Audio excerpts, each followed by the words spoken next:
축복으로 바꾸는 삶을 살 수 있는가? 그것을 배워보도록 하겠습니다. 데렉 프린스라는 목사님은 다음 두 가지 사건을 계기로 우리 삶에서 실제로 축복과 저주, 이런 영적인 일들이 일어나고 있다는 것을, 영적 세계에서 일어나고 있다는 것을 경험하게 되었습니다.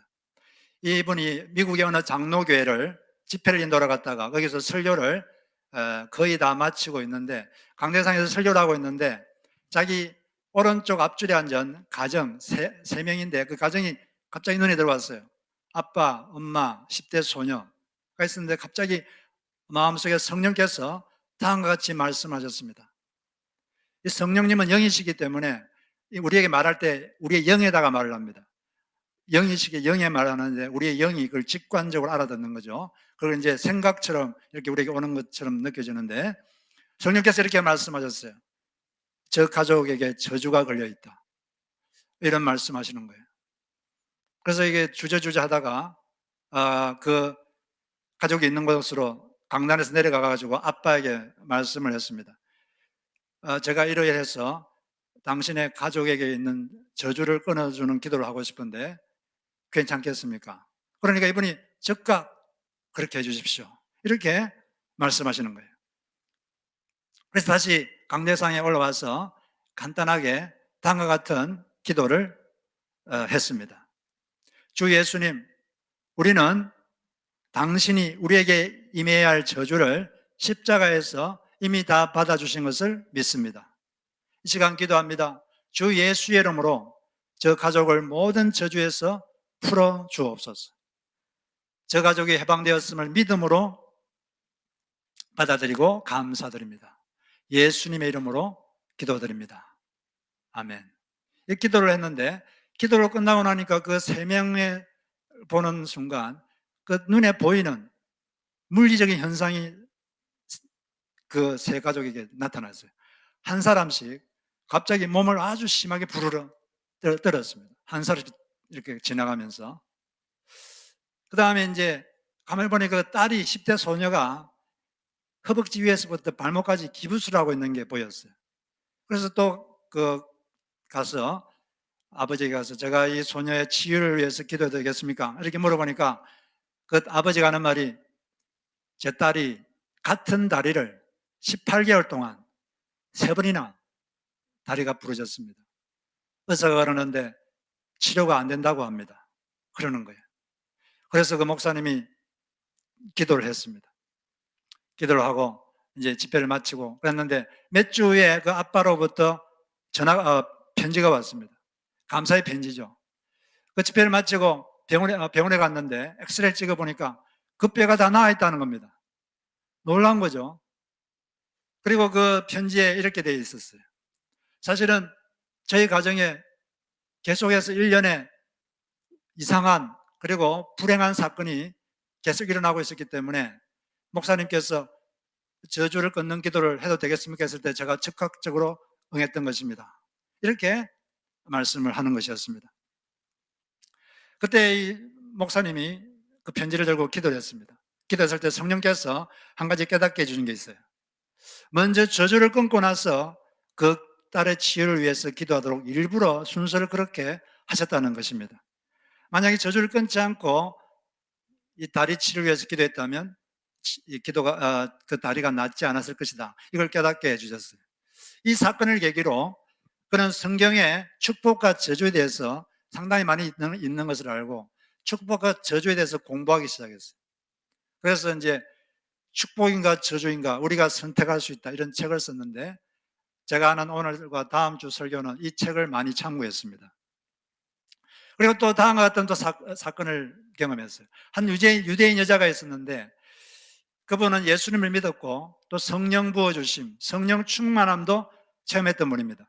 이분이 남아프리카 공화국의 케이프타운 그 회사에, 아주 잘 나가는 회사에 사장님 비서로 일을 했어요. 근데 이 회사 사장님은 어떤 종교단체를 다니고 있었는데 그 종교단체의 여사제가 자기들 위해서 축복 기도를 했다는 겁니다. 그리고 축복 기도 문을 타이핑을 좀 해달라고 이렇게 부탁하는 거예요. 그래서 그걸 이제 타이핑을 하려고 좀 하다 보니까 이게 축복이라기보다는 거의 저주에 관계된, 저주와 가까운 그런 기도였어요. 그래서 제가 좀 타이핑하기가 좀 불편합니다. 그러니까 알겠다 그랬어요. 근데 그 이야기를 듣고 그 여사제가 그 여자 빗을 향해서 기도를 했습니다. 근데 기도를 했는데 그 직후부터 갑자기 이 손가락, 양손이 손가락이 다 꼬부라졌어요. 꼬부라져가 펴지질 않습니다. 꼼짝을 못, 아무것도 못하는 거죠. 그리고 이 손에 엄청난 고통이, 통증이 그냥 오는데 더 견딜 수 없는 통증이 갑자기 생겼습니다.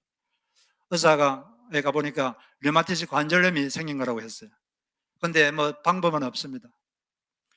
이때 이 목사님의 테이프를 갖고 있던 분이 와서 테이프를 들려줬는데 그 테이프를 듣고 그 다음에 그 기도문을 타이핑해 준 게 있어요. 그 저주를 끊는 기도, 그 기도를 했습니다. 기도를 읽으면서 했는데 놀랍게도 그 기도를 한 다음에 그 극심했던 통증이 갑자기 사라지고 이 오그라졌던 손가락이 다 풀어졌다고 합니다. 그러니까 우리가 눈에 보이지 않는 영적 세력이 실제로 우리 삶에 이렇게 일을 하고 있는 것입니다. 축복과 저주가 이렇게 있는 거예요. 눈에 보이지 않는 축복의 빛이 우리의 삶에 임할 때 하나님의 복이 우리에게 임할 것입니다. 그러나 하나님의 은혜를 받는 저주의 어두운 구름이 우리 위에 드리워져 있다면 반대로 일어날 것이죠. 우리의 인생은 이처럼 영적 세계에 걸려 있습니다. 그런데 축복과 저주가 성경에 많이 나오는데 그것이 어떻게 작동되는지 우리는 잘 모릅니다. 그런데 그걸 잘 좀 공부할 필요가 있어요. 성경에는 흥미로운 기사가 있습니다. 여호수아가 여리고 성을 점령한 다음에 한 가지 저주를 했습니다. 그게 뭐냐면 여호수아 6장 26절을 보면 여호수아가 그때 맹세하게 이르되 누구든지 일어나서 이 여리고성을 건축하는 자는 여호와 앞에서 저주를 받을 것이라. 그 기초를 쌓을 때 그의 마다들을 잃을 것이요 그 문을 세울 때 그의 막내 아들을 잃으리라 하였더라. 여리고성을 다시 건축하는 자에게 저주를 선포한 거예요. 그런데 여호수아가 그렇게 저주를 선포한 다음에 500년 뒤에 아합 왕 시절에 베델 사람 히엘이 여리고성을 건축한 적이 있는데 그때 어떤 일이 있느냐? 그 열왕기상 16장에 보면 이렇게 되어 있습니다.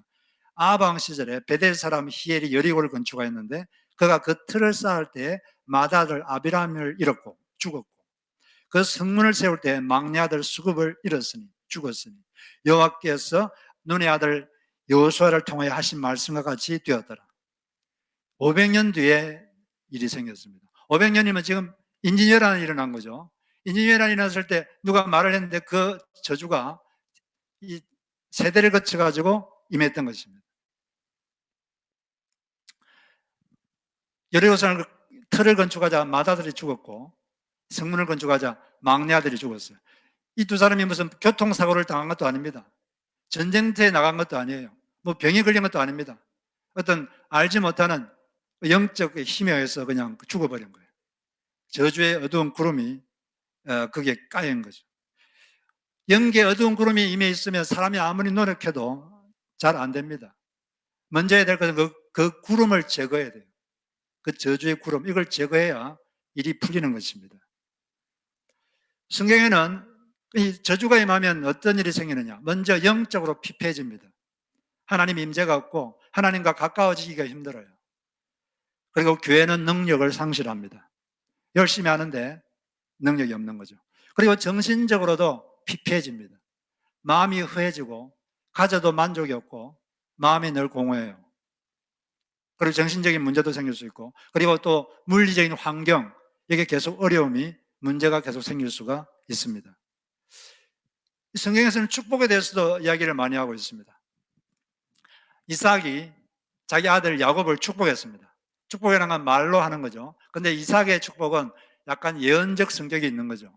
예언적 축복을 했는데 그 이삭의 축복의 말을 듣고 하나님께서 야곱의 삶을 그대로 되도록 이렇게 하신 거죠. 이 축복과 저주는 우리 삶에 지금도 운행되고 있습니다. 근데 제가 이처럼 어떤 저주에 대해서 이렇게 말을 할 수 있는 이유는 예수 그리스도 안에는 그 저주를 풀 수 있는 방법이 있다는 것입니다. 방법이 없으면 제가 이런 말을 안 하겠죠. 방법이 있으니까 제가 이런 말을 할 수 있는 거고, 해결책이 있으니까 이런 말을 할 수 있는 것입니다. 갈라디아서 3장 13절 14절에 보면 예수님께서 십자가에 사신 일이 뭐냐? 바로 하나님께 저주를 받은 것입니다. 하나님은 예수를 죄라고 규정했습니다. 예수를 죄 덩어리로 규정하시고, 죄에 대해서 하나님이 갖고 있는 분노, 죄에 대해서 하나님이 갖고 있는 진노, 죄에 대해서 하나님이 갖고 있는 저주를 그 예수에 쏟아 부으신 것입니다. 그렇기 때문에 십자가의 고통을 그렇게 참혹했던 거예요. 하나님은 지금도 죄에 대해서는 분노하시고 진노하십니다. 하나님은 성품이 변하지 않아요. 똑같습니다. 구약이나 신약이나 똑같아요. 그 예수께서 저주를 다 받으셨고, 그래서 우리가 예수를 믿어서 예수 그리스도 안에 있게 되면 율법의 저주에서 속량이 됩니다. 속량한다는 것은 값을 치르고 다시 구해주다, 그런 뜻인데, 그리고 이제 우리에게 선물을 주시는데 성령이라는 선물을 주시고, 그 다음에 아브라함에게 하나님이 말씀하셨던 그 축복, 그 복이 우리에게 임하게 되는 것입니다. 그런데 예수님 안에 있다고 해서 저절로 어떤 저주를 받을 행동을 한 사람이 있다면 그 저절로 그게 없어지는 게 아닙니다. 자기가 뭔가를 해야 돼요. 다음 주에 어떻게 하면 그 저주에서 그걸 축복으로 바꾸는가, 그걸 자세하게 설명드리겠지만, 간단하게 말하면 회개해야 됩니다. 그 행동을 끊어야 돼요. 행동을 하면 안 돼요. 더 이상 하면 안 되고, 그 다음에 그 저주를 취소하는 기도를 해야 됩니다.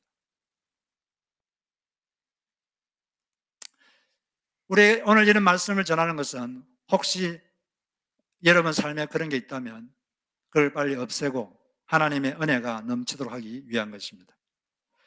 그런데 근거 없이 저주가 임하지 않습니다. 잠언 26장 2절에 보면 까닭 없는 저주는 참새가 떠드는 것과 제비가 날아다니는 것과 같이 이루어지지 아니하느니라. 누가 저주를 했는데 우리가 그 저주받을 이유가 없으면 이루어지지 않습니다. 반대로 말하면 누군가가 무슨 저주를 받고 있다면 뭐가 이유가 있는 거예요. 그것을 받을 만한 어떤 행동을 했거나 근거가 있는 것입니다. 그런 게 없으면 그런 게 이루어지지 않는 거죠. 그럼 무슨 이유가 있느냐? 간단하게 말하면 순종의 결과는 축복이고 불순종의 결과는 저주입니다. 성경은 분명해요. 순종의 결과는 축복이고 불순종의 결과는 저주입니다.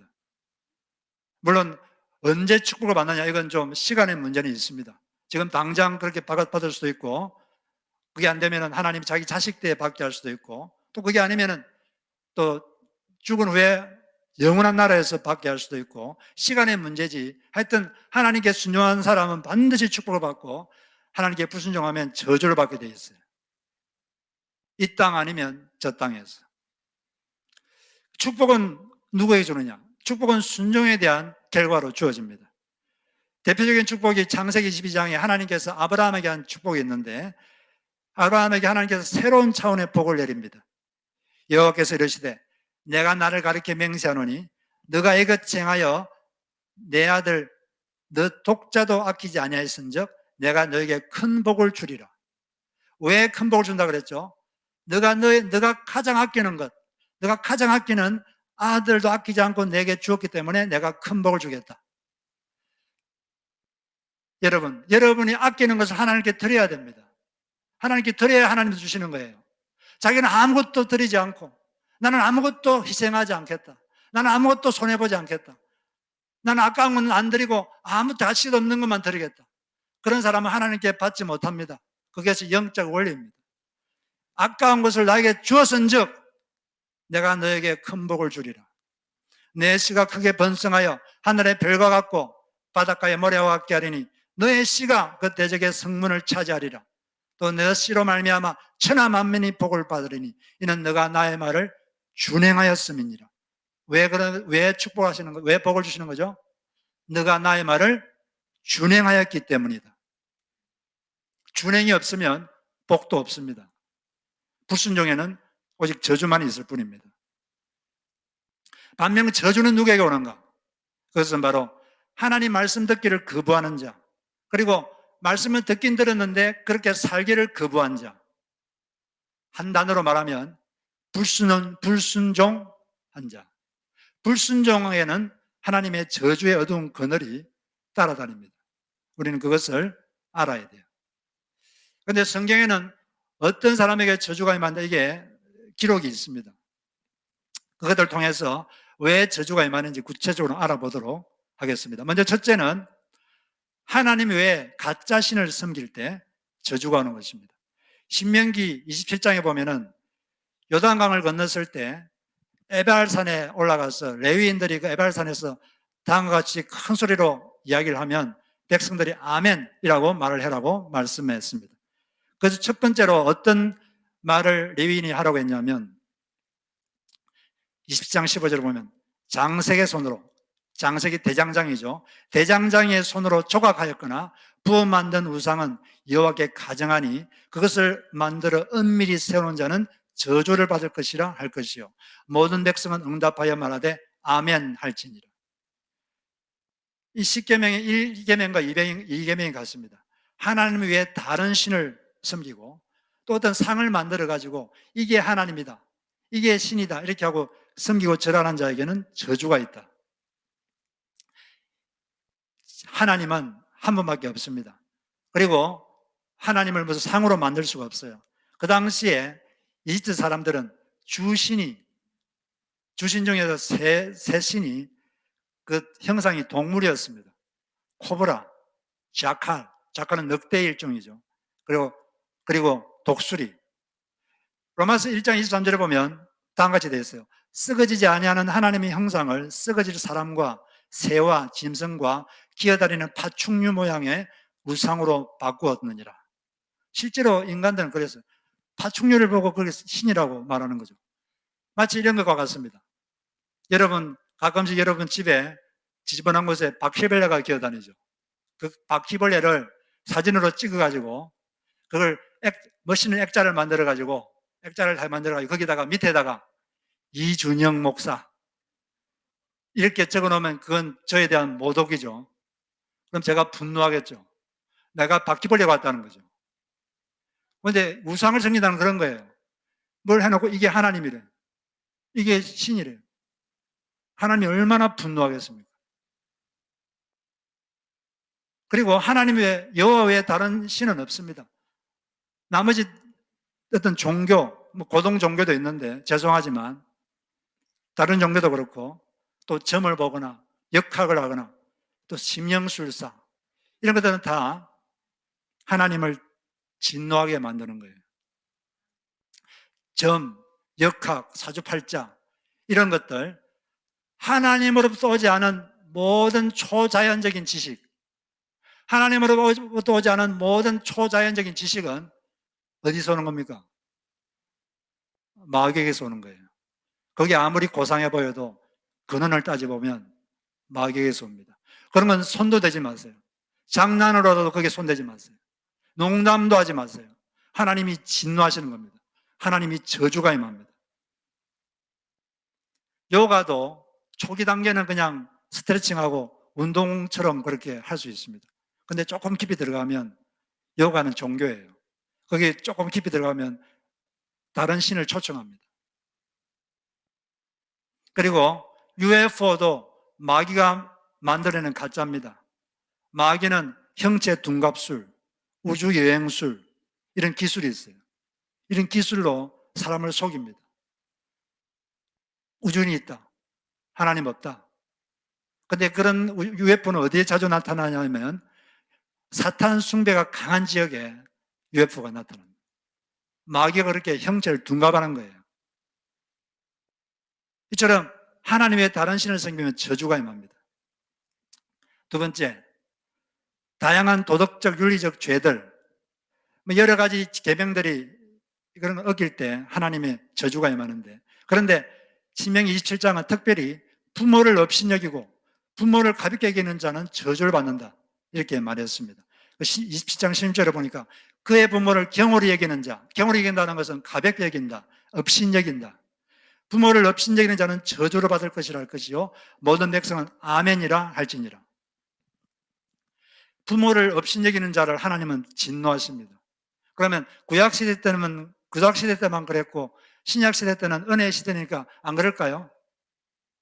하나님이 성품이 바뀔까요? 하나님이 이랬다 저랬다 그럴까요? 하나님은 여러분 성품이 똑같습니다. 구약 시대 때 부모를 없인 여긴 자에 대해서 하나님이 분노하시면 지금도 똑같아요. 그때 부모를 없인 자를 저주했으면 지금도 똑같습니다. 그래서 부모님에 대해서 좋지 못한 태도를 갖고 있으면 인생이 문제가 많습니다. 하나님의 저주가 걸려 있어요. 부모님에 대한 태도가 나쁘면 삶에 여러 가지 문제가 생깁니다. 왜냐하면 성경에서 그런 자에게 하나님의 저주가 있다고 말했기 때문입니다. 부모님에 대한 불량한 태도를 갖고 있으면 문제가 많아요. 그래서 혹시 자기 삶에 자꾸 문제가 있으면 부모님에 대한 태도가 어떤지 그걸 점검해 봐야 됩니다. 물론 우리는 부모님의 의견에 동의하지 않을 수 있어요. 또 어떨 때는 부모님의 삶이 별로 좋지 않아서 그 삶이 별로 마음에 안 들고 그럴 수 있습니다. 그럼에도 불구하고 태도는 공경하는 태도를 가질 수 있습니다. 그 부모님을 존경하지 않을지라도 그 태도는 이 존경하는 태도를 유지할 수 있어요. 그 의견은 동의하지 않더라도, 그 삶은 바람직하지 않더라도 그 태도는 공경하는 태도, 또 존중하는 태도를 유지할 수가 있는 것입니다. 그렇게 태도를 유지해야 되고 또 부모를 용서해야 돼요. 그러지 않으면 인생에 문제가 생깁니다. 반대로 부모를 공경하는 자에게 하나님은 신약 성경 에베소서 6장에 보면 부모를 공경하는 자에게 하나님이 복을 약속하셨어요. 너희가 이 땅에서 잘되고 장수하리라, 건강을 주리라, 이렇게 말씀했습니다. 그렇기 때문에 부모님들은 자기 자식을 위해서라도 존경할 만한 언어, 존경할 만한 행동을 해야 됩니다. 자식이 자기를 공경해야지 자식이 복을 받잖아요. 근데 부모가 말이 존경할 만한 말을 안 하고 행동이 존경할 만하지 않고 그러면 자식이, 성경 보니까 부모를 공경하라 그랬는데 얼마나 힘들겠어요. 존경스러운 분을 존경하는 건 너무 쉬워요. 자동입니다. 근데 존경스럽지 않은 사람을 하나님이 존경하라 그러는데, 공경하라 그러는데 너무 힘든 거예요. 여러분 자식을 위해서라도 존경할 만한 언어를 쓰시고 존경할 만한 행동을 하셔서 여러분 자식이 여러분을 공경하도록, 쉽게 공경할 수 있도록 그렇게 하시기를 바랍니다. 세 번째, 약자를 업신여기거나 불공정하게 대하는 것, 이런 사람에게 저주가 있습니다. 신명기 27장 18절 19절에 보면 맹인에게 길을 잃게 하는 자는 저주를 받을 것이라 할 것이요 모든 백성은 아멘 할지니라. 객이나 고아나 과부의 송사를 억울하게 하는 자는 저주를 받을 것이라 할 것이요 모든 백성은 아멘 할지니라. 여러분, 약자를 업신여기거나 힘없고 가난한 자, 무능한 자를 업신여기지 마세요. 무시하지 마세요. 하나님의 저주가 걸립니다. 하나님이 그런 사람을 분노하십니다. 그때만 그랬고 지금은 약자를 괴롭혀도 하나님은 기분 좋을까요? 하나님은 또 성품은 동일합니다. 하나님은 어제나 오늘이나 영원토록 동일하신 분이십니다.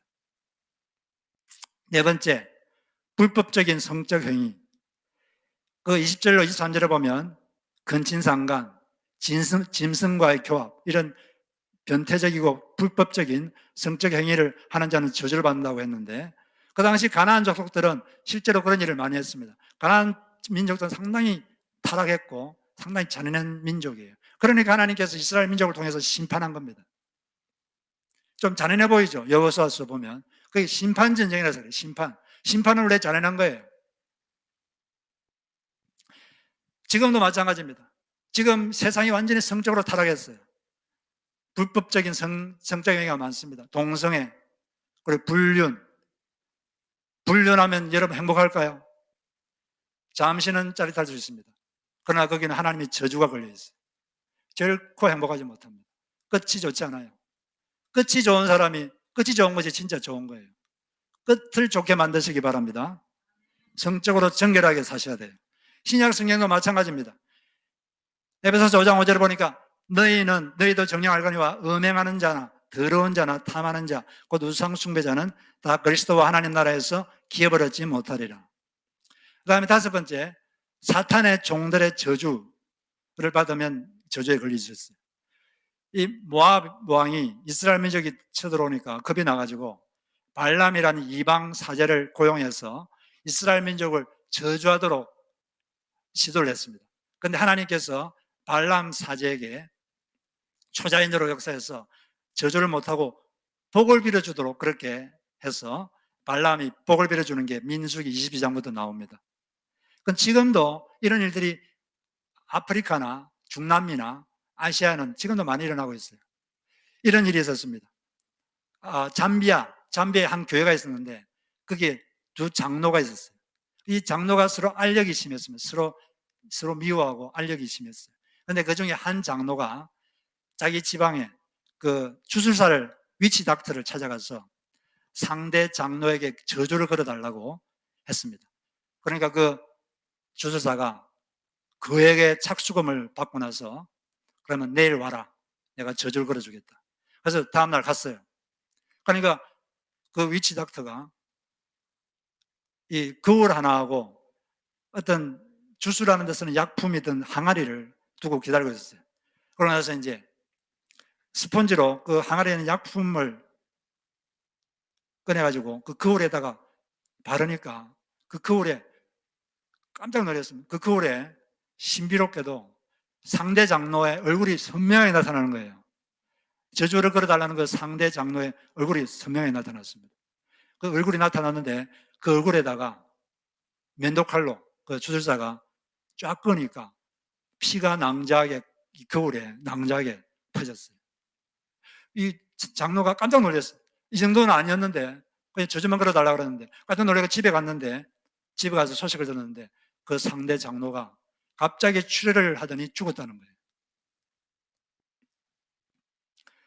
그 후에 장로는 깊이 회개하고 진정으로 거듭나서 새 사람이 되었습니다. 지금도 이런 일이 일어나고 있습니다. 영적 세계는 이런 일이 있는 거예요. 그 다음에 여섯 번째, 반유대주의.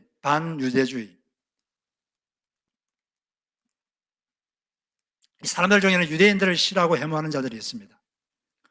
그런데 하나님께서 창세기 12장에 보면 하나님께서 아브라함을 불러내신 다음에 여러 가지 복을 선언하시는데 그 중에 한 가지 복이 뭐냐면 그건 아브라함을 보호하기 위한 보호조항입니다.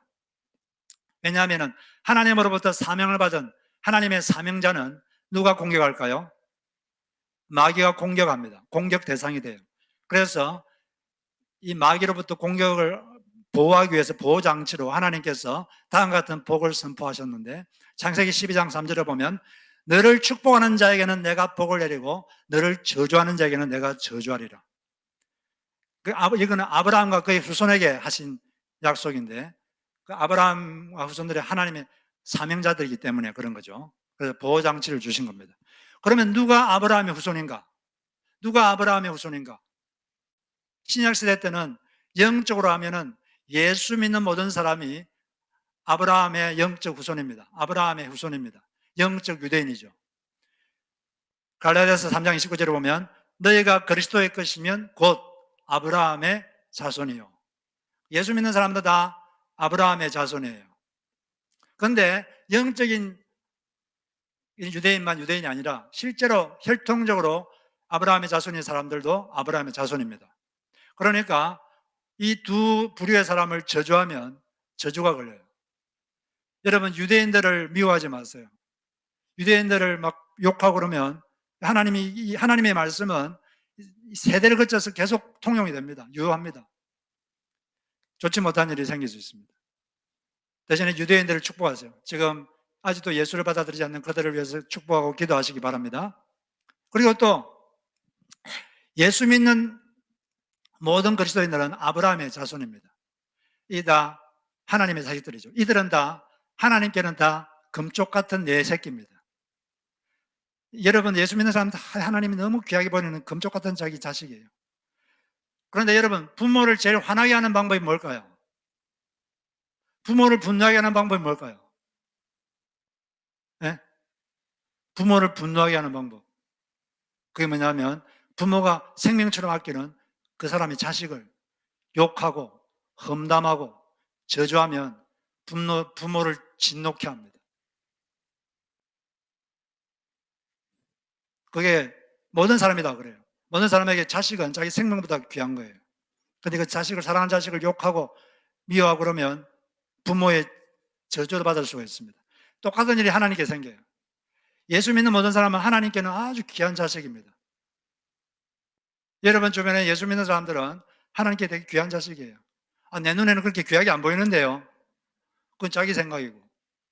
여러분도 마찬가지예요. 사람도 마찬가지예요. 다른 사람 보기에는 별로 그렇게 대단해 보이지 않은데 부모 눈에는 자기 자식이 대단해 보여요. 하나님께도 마찬가지예요. 여러분 보기에는 그 사람이 대단해 보이지 않아도 하나님께는 너무 사랑하는 자식입니다. 그런데 하나님이 사랑하는 그 자식을 욕하고 미워하고 험담하고 그러면 분명히 아십시오. 하나님의 저주가 걸립니다. 여러분 동료 그리스도인들을 함부로 미워하지 마세요. 함부로 험담하지 마세요. 함부로 욕하지 마세요. 그 입술에 다른 사람에 대한 험담이 많고 비난이 많은 사람은 인생이 절대로 행복할 수 없습니다. 많은 문제가 생깁니다. 마음에 근심 걱정이 가득할 것이고 많은 문제가 생겨요. 왜냐하면 성경에서 분명히 말하고 있기 때문입니다. 성경은 성경 말씀대로 되는 거예요. 성경은 인생의 원리입니다. 원리대로 되는 거예요. 원리를 어기면 인생이 힘들어집니다. 그러면 어떻게 하면 그러면 하나님의 복을 받을 것인가? 바로 아브라함의 자손, 예수 믿는 사람들을 복을 빌어주세요. 좋게 말해주세요. 욕하지 말고 칭찬하세요. 욕할 게 있어도 그 장점을 말해주고 그리고 축복을 하세요. 축복이 뭐라 그랬죠? 축복. 그리고 수요일 날 옛날에 얼마 전에 배웠는데 축복이라는 건 뭐냐면은 믿음으로 하는 덕담.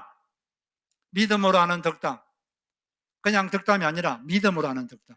내가 이 말을 하면 하나님이 들으시고 이 말처럼 해주실 것이다. 이렇게 믿음을 가지고 그 사람을 좋게 말해주고 하나님께서 이렇게 해주실 것입니다. 이렇게 자꾸 복을 빌어주면 하나님이 내가 그 사람 복을 주리라. 그런데 자기를 욕하는 사람을 축복하면 그건 금메달입니다. 그건 그랑프리. 하나님의 복이 만땅으로 임합니다. 왜냐하면 그거 되게 힘든 거거든요. 그 성경에는 늘 욕하는 자도 축복하라.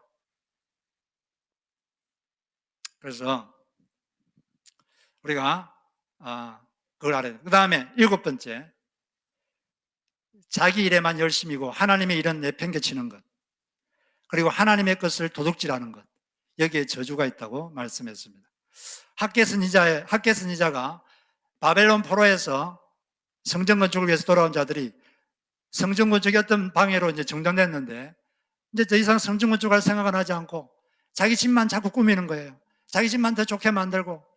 그럴 때 하나님께서 학개 선지자를 통해서 다음과 같이 학개에서 1장 3절부터 6절에 다음과 같이 말씀하셨습니다. 학개 예언자가 주님의 말씀을 받아서 전하노라.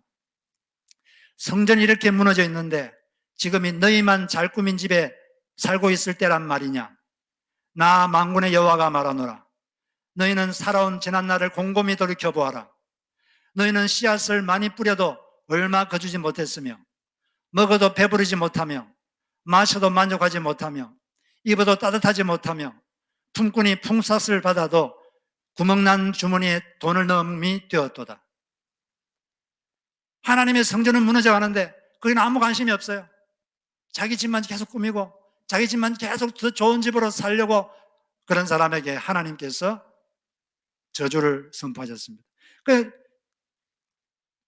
열심히 노력해도 별로 얻지를 못하고 또 먹어도 배부르지 않고 만족이 없어요. 가져도 만족이 없고 마음이 공허하고 그렇다는 것입니다. 그 다음에는 또 말라기에서 보면 하나님 것을 도둑질하는 자에게 저주가 있다. 이렇게 말씀하셨습니다. 하나님 것을 도둑질하는 게 뭐냐? 거기에 대해서 말라기 선지자를 통해서 하나님께서 이렇게 분명히 말씀하셨습니다. 7절부터 9절을 세 번 읽어보면 너희 조상 때로부터 너희는 내 규례를 떠나서 지키지 않았다. 이제 너희는 나에게로 돌아오너라. 나도 너희에게로 돌아가겠다. 나 만군의 여호와가 말하노라. 그러나 너희는 돌아가려면 우리가 무엇을 해야 합니까? 하고 묻는구나. 사람이 하나님의 것을 훔치면 되겠느냐? 그런데도 너희는 나의 것을 훔치고서도 우리가 주님의 무엇을 훔쳤습니까? 하고 되묻는구나. 11조와 헌물이 바로 그것이 아니냐? 너희 온 백성이 나의 것을 훔치니 너희 모두가 저주를 받는다. 구약 성경은 11조를 내라고 말씀하셨습니다. 마땅히 하나님께 드려야 할 것을 드리지 않으면 문제가 생길 수 있다는 거죠. 그런데 신약 시대인 마태복음 23장 23절에서도 예수님도 11조를 인정하셨습니다. 그러나 신약 시대는 주로 성령님의 인도에 따라 각자 마음에 정한 대로 헌금을 합니다. 그런데 성령님은 인쇄관령입니까? 후한령입니까? 성령님은 성품이 인쇄갑니까? 후합니까? 성령님은 되게 후한령이에요. 그분은 인간에게 제일 아까운 거, 자기 독자까지도 그냥 주신 아주 후하신 분입니다. 그분은 은혜를 후하게 주는 분이에요. 그런데 그 성령님의 인도를 받는 사람이라면 옛 언약인, 더 떨어진 언약인 구약시대의 사람들보다 덜 후하게 내도록 그렇게 인도하시겠습니까? 결코 그렇지 않습니다. 하나님께 인색하지 말아야 됩니다. 많은 사람들이 자기와 자기 가족을 위해서는 큰 돈도 쉽게 씁니다. 그리고 전혀 아까워하지 않습니다. 그런데 많지 않은 돈도 하나님께 드리는 것도 너무 아까워하고, 그렇다면 그 사람의 믿음은 정상이 아닙니다. 정상이라 하기가 힘들어요. 하나님 것을 도둑질하면 저주가 있습니다. 그 다음에 8번째, 사람과의 관계에 있어서 권위를 가진 사람의 말이 그런 저주가 걸리게 할 수 있어요. 부모는 자식에 대해서 권위를 갖고 있습니다. 남편은 아내에 대해서 권위가 있어요. 그리고 교사는 학생에 대해서 권위가 있고, 목회자는 성도에 대해서 권위가 있습니다. 권위를 가진 인물이 저주스러운 말을 하면 그게 임할 수가 있습니다. 야곱이 외삼촌집 받다 말하면서 살다가 고향집으로 가려고 몰래 빠져나왔어요. 근데 몰래 빠져나올 때 그때 외삼촌 라반의 둘째 딸 라헬이 아버지 몰래 그 아버지의 가정수호신인 드라빔 우상을 몰래 훔쳐왔어요. 그걸 알고 라반이 화가 나가지고 쫓아와가지고 누가 내 수호신을 훔쳤느냐, 그래서 막 화를 냈습니다. 야곱은 라헬이 그걸 훔친 줄 모르고, 다음과 같이 말했어요. 창세기 31장 32절, 외삼촌의 신을 누구에게서 찾든지 그 사람은 살지 못할 것입니다. 그걸 훔친 사람은 죽는다는 거죠. 저주를 말한 거예요. 그런데 얼마 있다가 라헬이 베델에서 베들레헴으로 가는 도중에 베냐민을 낳다가 도중에 죽었습니다. 남편의 말이, 남편의 아내를 저주하면 그런 일이 생길 수 있어요. 그러니까 배우자들은 서로 자꾸 축복하는 말을 해야 돼요. 상대방을 자꾸 덕담을 해주고 좋게 말하고 복을 빌어주고, 하나님께서 당신 이렇게 하실 것입니다. 하나님 당신 이렇게 하나님 하실 것입니다. 자꾸 복을 빌어주고, 그러면 하나님이 그걸 들으시고 그렇게 복을 주시는 것입니다. 부모가 자식이 조금 모자란다고 너가 도대체 뭘 하겠냐? 너는 아무 쓸모가 없다. 이렇게 하면 그게 저주죠. 그 저주가 임할 수 있습니다. 그러므로 우리는 늘 이렇게 주변 사람에게 복을 빌어주는 그런 사람이 되어야 되겠습니다. 그 다음에 9번째는 자기 저주, 스스로 자기를 저주하는 그런 저주가 있어요. 그 자기 저주를 하면 그 저주에 걸릴 수 있습니다. 빌라도 총독은 예수를 신문한 다음에 예수에게 아무 죄가 없다는 걸 알게 되었습니다. 그래서 군중들에게 말했어요. 이 사람의 피에 대해서 나는 무죄하니 너희가 당하라. 그러니까 유대 군중들이 예수를 십자가에 못 박으라고 외치면서 다음과 같이 아주 무서운 말을 했습니다. 어떤 말을 했냐면 마태복음 27장 24절, 그 피를 우리와 우리 자손에게 돌릴지어다. 예수를 죽인 그 피값을 우리와 우리 자손에게 돌려달라. 아주 무서운 셀프 저주를 했습니다.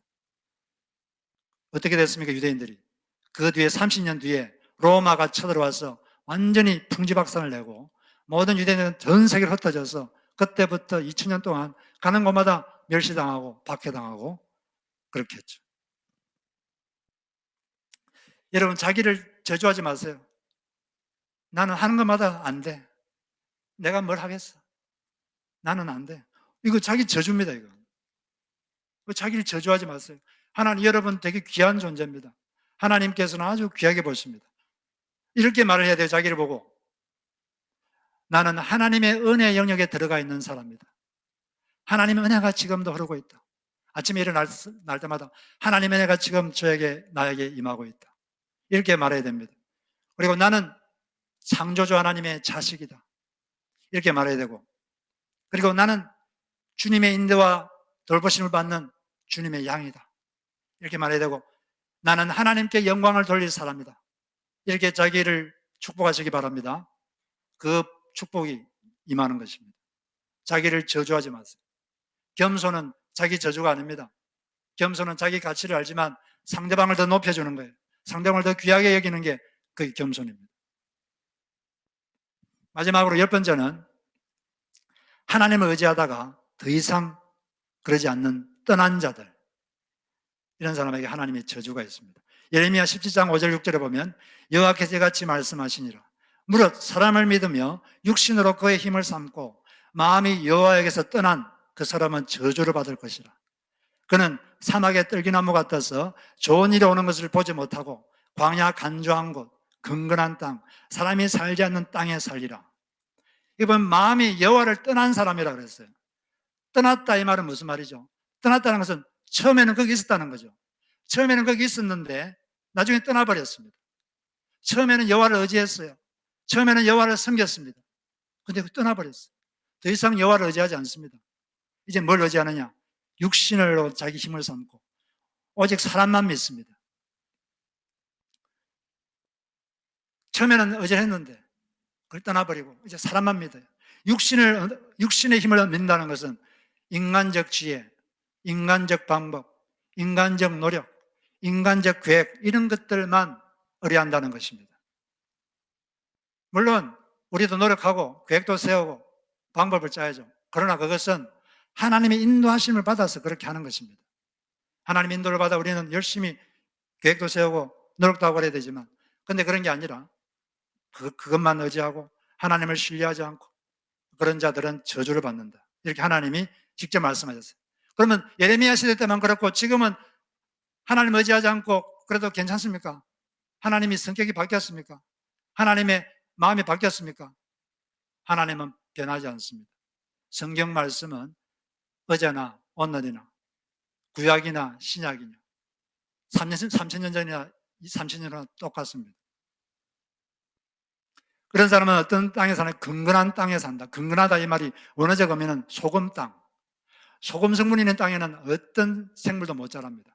다 죽습니다. 생명이 없다는 거예요. 영적으로 피폐해지고 마음은 황폐해지고 환경도 어려움을 겪는다는 거죠. 하나님을 계속 의지하고 하나님을 의지하는 가장 큰 표현은 기도하는 겁니다. 하나님을 진짜 의지하지 않는 사람은 절대 기도하지 않아요. 기도를 하시고 기도하면서 하나님을 체험하시기 바랍니다. 그럼 어떤 사람이 복을 받느냐? 7절에 보면 그러나 무릇 여호와를 의지하며 여호와를 의뢰하는 그 사람은 복을 받을 것이라. 시냇가에 심은 나무가 청창같이 하나님께서 그렇게 하신다고 하셨습니다. 능력 있는 사람의 호의를 받는 것도 대단한 것인데 하나님의 호의를 받는 것은 더욱더 대단한 것입니다. 하나님의 복이란 어떤 개념인가? 하나님의 복이 임하면 어떤 일이 생기는가? 아마 예를 들어 보면 사람이 열심히 하면 하나를 심으면 열이 나올 수 있어요. 그리고 정말 탁월한 사람은 하나를 심으면 15개가 나올 수 있습니다. 그런데 하나님의 복이 임하면 어떤 일이 생기느냐? 한 개를 심었는데 1,000개가 나오고 10,000개가 나오는 게 그게 하나님의 복입니다. 그게 하나님의 복의 개념이에요. 하나님을 열리면 하나님이 할 수 없는, 하나님만이 할 수 있는 일이 생기게 되는 것입니다. 여러분들은 하나님의 복을 받는 사람이 되어야 되는 거죠. 하나님의 저주가 임하는 그런 일들은 끊으시기 바랍니다. 완전히 끊어야 돼요. 하나님의 복을 받지 못하는 사람은 많이 벌어도 만족이 없습니다. 늘 부족해요. 나비를 하다 저는 사람은 주님을 만나기 전에 돈을 엄청나게 잘 벌었어요. 맥도날드 매장이 여러 개 있었습니다. 그런데 이분은 고백하기를 그때 늘 부족했다는 겁니다. 50만 불을 벌면 비용과 필요한 게 60만 불이 생기고 100만 불을 벌면 비용과 필요한 것이 120만 불이 생기고 늘 부족하고 마음은 허하고 만족은 없고 만족이 없으니까 더 비싼 것 이런 걸 더 사보고 빚내서 더 사업을 늘려보고, 그러다 보니까 더 비용이 자꾸 늘어나는 거죠.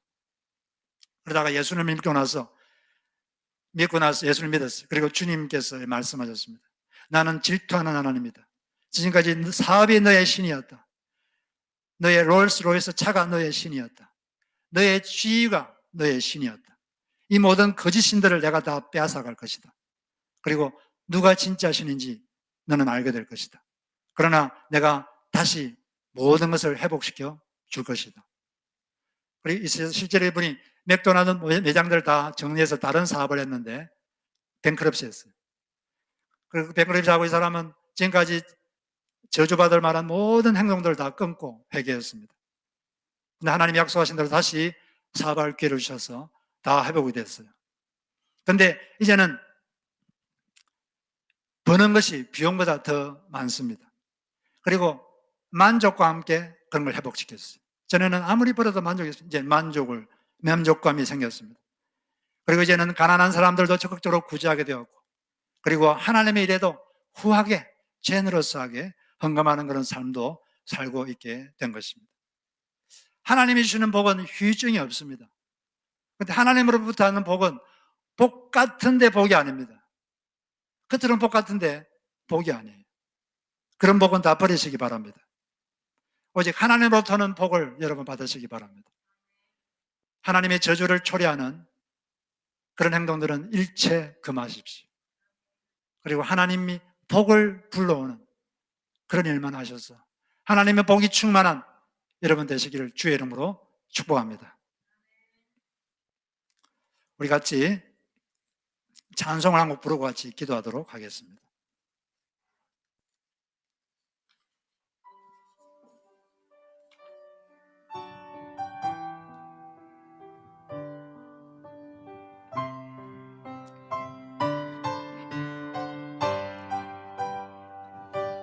사랑합니다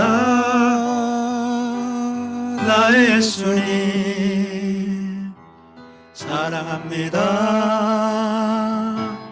아주 많이요. 사랑합니다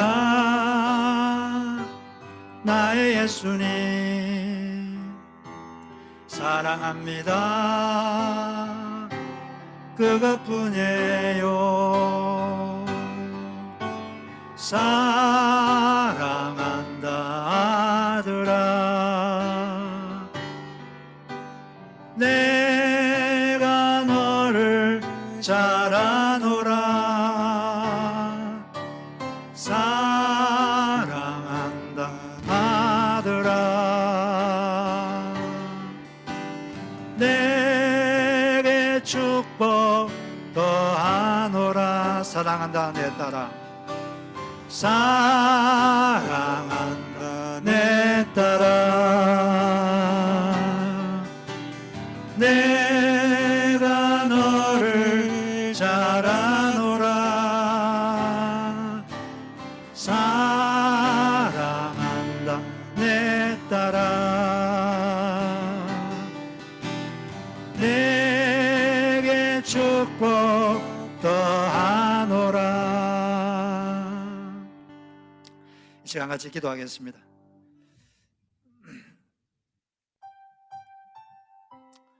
네, 우리는 하나님의 저주를 불러오는 행동들을 금해야 됩니다.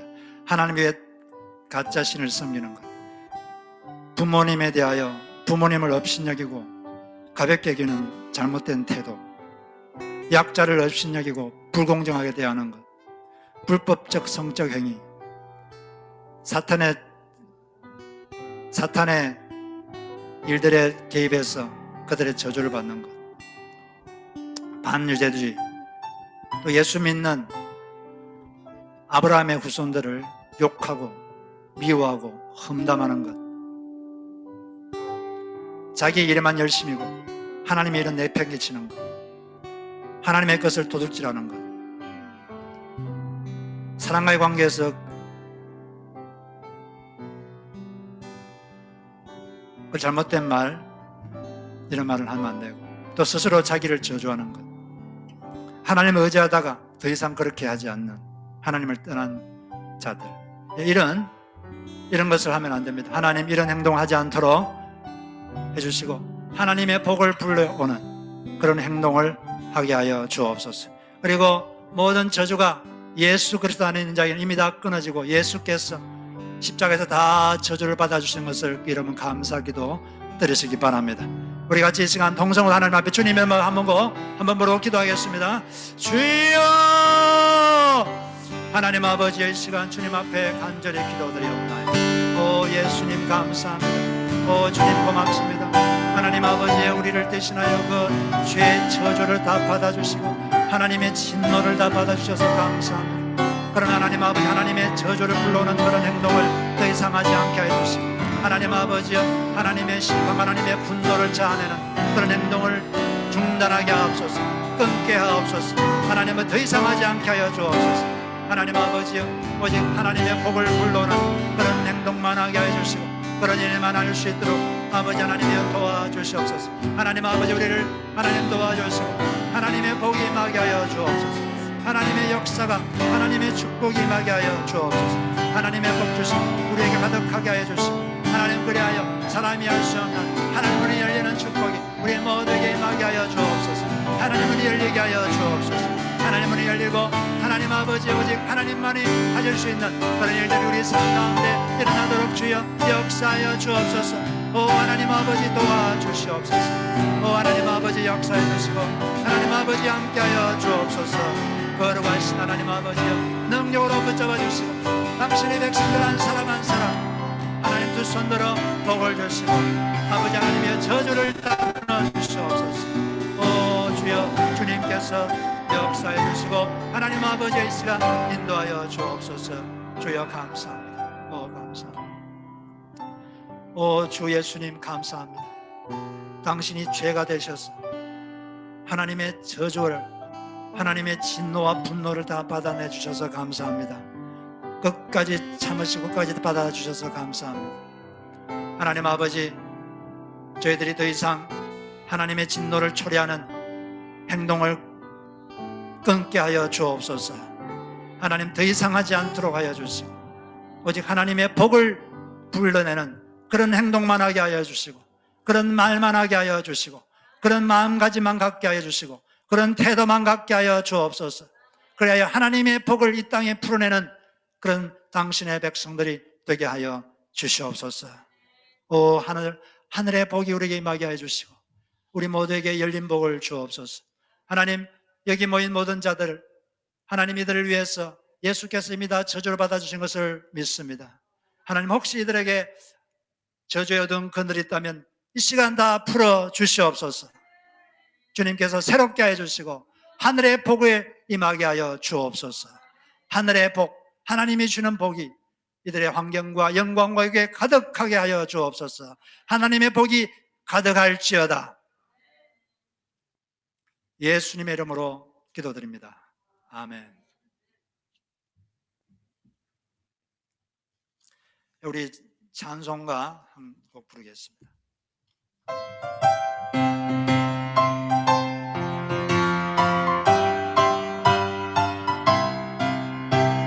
주 십자가를 지심으로 죄인을 구속하셨으니 그 피를 보고 믿는 자는 주님의 진노 면하겠네.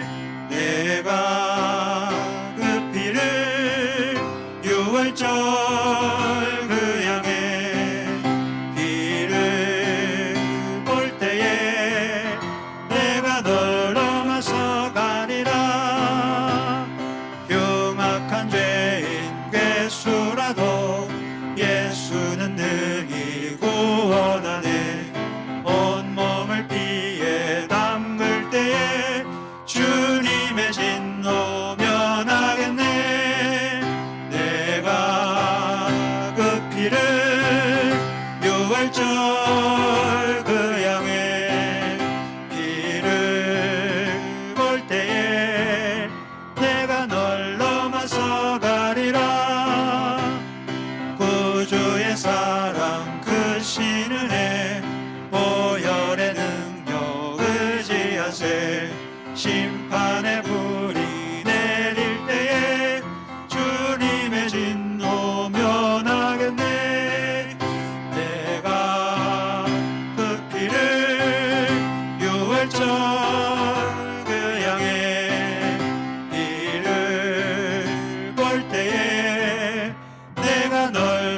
나서가리라.